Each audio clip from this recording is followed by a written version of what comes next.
Well, Dr. Fauci is gone. He's officially retired. He was the longest serving member of the United States government. He's gone as of the end of the year. So who is going to replace him? Well, that is an interesting question. One possible candidate is a doctor by the name of Peter Hotez. You might have seen some of his outrageous statements over the past few years, demonizing those people who are unvaccinated.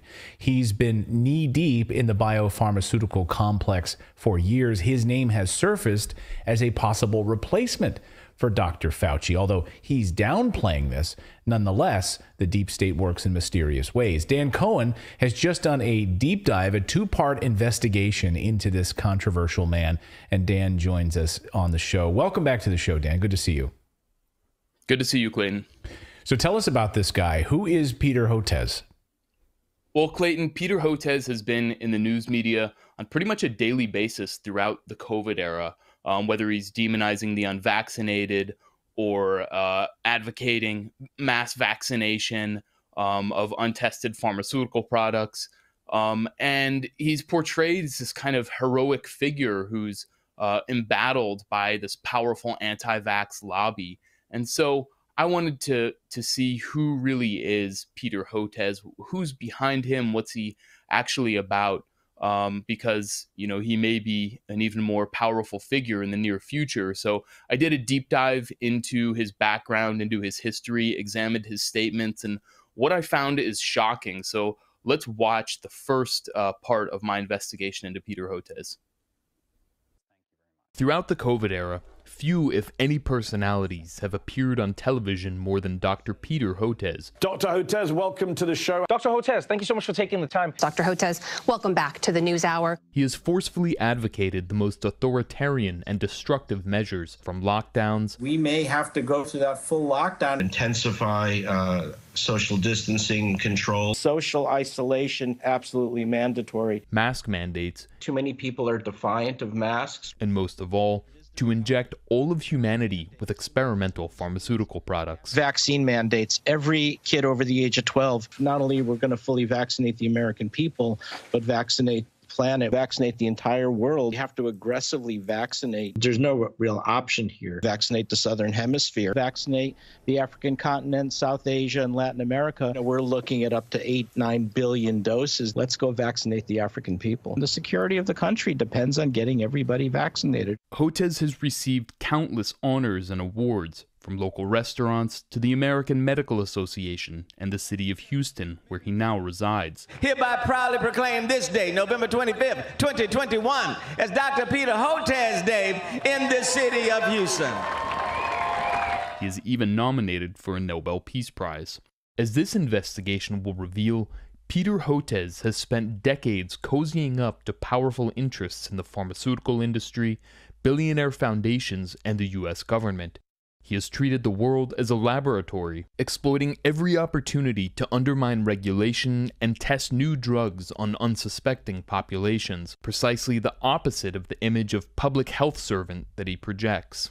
In 1989, Hotez's first postdoctoral award was from Pfizer, along with $100,000. This allowed him to continue experiments for a human hookworm vaccine that he had begun years earlier, a project that to this day has not succeeded. Mr. Hotez has been deeply embedded in the pharmaceutical industry since the very earliest stage in his career. In 2003, he was a Pfizer visiting professor in tropical diseases at the State University of New York at Stony Brook. The same year, he began work on a coronavirus vaccine, but shelved the project after the SARS virus flamed out and he could not find funding. Hotez's career has largely been devoted to development of drugs to test on underdeveloped and hyper-exploited countries in Latin America, South Asia, and Africa. He owes much of his success to three figures: Anthony Fauci, Bill Gates, and Bill Clinton. In 1996, Fauci approved a $2.9 million NIAID grant for Hotez to study tropical diseases, carrying on a program that began in the Rockefeller Foundation, notorious for its funding a century earlier of the eugenics movements in the United States and Nazi Germany. Hotez would later coin these maladies neglected tropical diseases. He would sometimes describe them as anti-poverty vaccines. But most of these diseases exist because of poverty. Hotez himself has admitted as much. We call neglected tropical diseases. He would sometimes describe them as anti-poverty vaccines. But most of these diseases exist because of poverty. Hotez himself has admitted as much.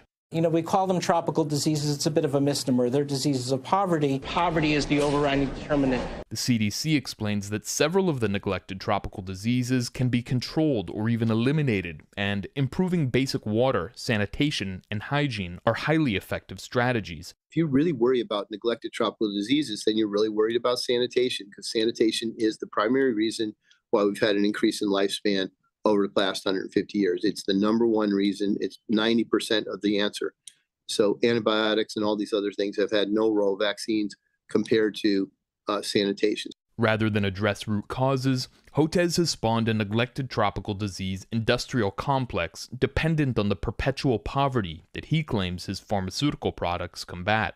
In 2000, with $18 million from the Gates Foundation, he founded his own department in George Washington University and, now heading the prestigious Sabin Institute, started the Human Hookworm Vaccine Initiative to continue its development. One of the foundation's key partners is Professor Peter Hotez, who's doing inspiring work on tropical diseases, and we're very excited about being able to back some breakthroughs there and have a huge impact. Hotez wrote in 2004, "With funding from the Gates Foundation, I believe that we can have in hand over the next decade vaccines for malaria, dengue, and hookworm." At the 2006 Clinton Global Initiative, the Sabin Institute launched its global network for tropical neglected diseases. Clinton decided that these neglected tropical diseases needed attention. So it was actually, CGI has been incredibly important in the development of this organization to give it the attention it needs. And as a result of CGI, we've been able to now attract some large-scale donors. U.S. government money quickly began to pour in. A $350 million initiative to target neglected tropical diseases. When Hillary Clinton took over the State Department in 2009, USAID's annual neglected tropical disease budget nearly tripled. We are the global leader in the fight against neglected tropical diseases. From the Bill and Melinda Gates Foundation, which has given billions to revive immunization campaigns and discover new vaccines, to the Clinton Foundation. From 2006 to 2021, the agency spent $1.1 billion, and pharmaceutical companies gave $28.6 billion worth of drugs to administer. When it comes to fighting neglected tropical diseases, the commitment of the pharmaceutical industry starts at the highest levels of leadership. For Hotez, these diseases and conditions are mere pretexts to develop and deliver drugs. After a 2010 cholera outbreak in Haiti, Hotez remarked, "This is an opportunity to really think about ways to use the vaccine." Hotez has been a member and regular guest at subsequent Clinton Global Initiatives, appealing for money to develop more drugs. I'm back this year talking about the need for the fact that we need innovation to make a new round of medicines and vaccines. In 2014, President Obama named Hotez as U.S. science envoy to implement what he called vaccine diplomacy in the Middle East and North Africa. Hotez wrote that vaccine science diplomacy could also lead to the development and testing of some highly innovative neglected disease vaccines, and that poor populations have rights to biomedical innovation. In September 2014, Ebola virus in West Africa provided this opportunity. Ebola fears throughout the country. Experts now warning of the unavoidable spread of the virus in Europe. And what happened to that vaccine for Ebola? The Obama administration deployed 3,000 troops to Liberia. We're going to establish a military command center in Liberia to support civilian efforts across the region, similar to our response after the Haiti earthquake. For Anthony Fauci and Peter Hotez, it was a golden opportunity. I am so excited to know that President Obama sent in 3,000 troops to create some semblance of a healthcare infrastructure. It makes it possible now to introduce these new products. Something I'm very excited about. It's now going to create a mechanism to bring in new interventions, new drugs, new vaccines that you couldn't bring in otherwise in a very chaotic situation. We're going to start a very much expanded clinical trial in West Africa, likely in Liberia. Obama sought $6 billion to support these efforts. Our scientists continued their urgent research in the hope of finding new treatments and perhaps vaccines. And today I'm calling on Congress to approve the funding that we've requested. While the government, pharmaceutical companies, and their functionaries sought to conduct medical experiments, one bioethicist spoke out. These drugs have never been tested in humans. Therefore, the dangerous and adverse effects can neither be known nor safely predicted. It's entirely possible they may be ineffective or even harmful. What has been done here is not research, but rather it is scary experimental treatment. Some of these misadventures occurred on the African continent, leading to a pervasive distrust of Western drug companies using Africans as their experimental guinea pigs. The stark reality is that pharmaceutical companies are a business, and the business has to have a market.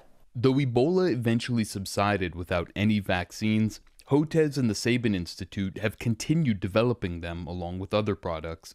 In September 2022, he attempted to again rebrand his experimental pharmaceutical products, this time as malnutrition vaccines, claiming that approval processes could be accelerated to help avert an imminent food catastrophe or even potential mass starvation events. We must begin this process imminently. To date, Hotez has received $4.2 million from Mexican billionaire Carlos Slim's foundation, $9.6 million from Fauci's NIAID, and $44 million from the Gates Foundation. He continues to maintain close relationships with pharmaceutical giants like Pfizer and Eli Lilly. Hotez's Sabin Institute is now at Baylor University in Houston, Texas, flush with funding from the Gates Foundation, despite having never succeeded in developing a working vaccine. In the era of COVID-19, Hotez would become one of the most aggressive ideologues of the emergent biomedical security regime, demanding questioning be censored and criticism criminalized. Wow, Dan, some shocking stuff with this guy. Most people have no idea about this. I'm sure most people have zero idea of his history. Really shocking. What stood out to you? I mean, when you started on this path, what was the most shocking thing that you discovered with this guy? Well, seeing how excited Hotez was to basically use, as that bioethicist we saw, what he described as experiments on the third world, on global South countries, basically taking little African and Latin American kids and injecting them with products to see what happens. I mean, it harkens back to the darkest times of medicine, and I think someone like Hotez, that's what he really encapsulates. You know, with and also the emergent how the biopharmaceutical complex and the military-industrial complex are completely the same. We saw that Hotez was so excited that Obama sent troops to West Africa because that would allow this mass vaccination campaign, which of course didn't work. And so, you know, that can't happen without the military. And so it's, you know, using the global South as a testing ground for pharmaceutical products, and that's been going on for decades with all kinds of horrible results. So I think that's the most shocking aspect for me. And we should point out that being able to do this research, this investigation, thanks in part to the Vaccine Safety Research Foundation, right? Yeah, Vaccine Research Safety Foundation supported my work in this investigation.